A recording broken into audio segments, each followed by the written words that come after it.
Barometri Euronews Albania ka zhvilluar matjen e parë zgjedhore për qarkun e Tiranës.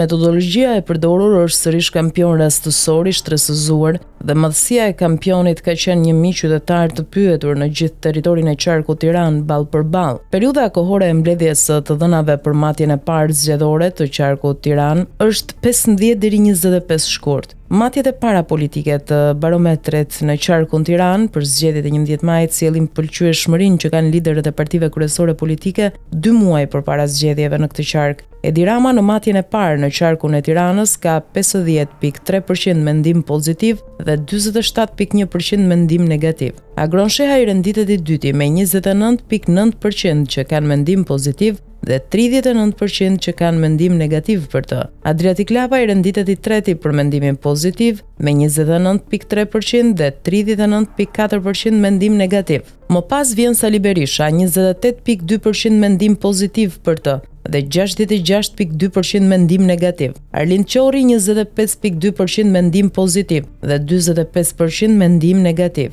Endri Çabani ka 17% mendim pozitiv nga qytetarët e qarkut Tiranë edhe mendim negativ 43.1%.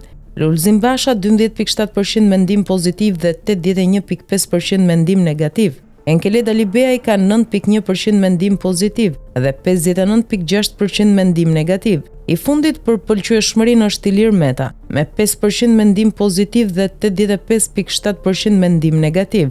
Nëse krahasojmë shifrat e pëlqyeshmërisë në qarkun e Tiranës me gjithë Shqipërinë për të njëjtën periudhë kohore në të cilën janë mbledhur të dhënat 15 deri 25 shkurt, rezulton se Rama, Lapaj, Shehaj, Berisha, Shabani, Alibeaj dhe Meta kanë pëlqyeshmëri më të ulët në qarkun Tiranë në krahasim me gjithë Shqipërinë, ndërkohë e kundërta ndodh për Qorin dhe Bashën.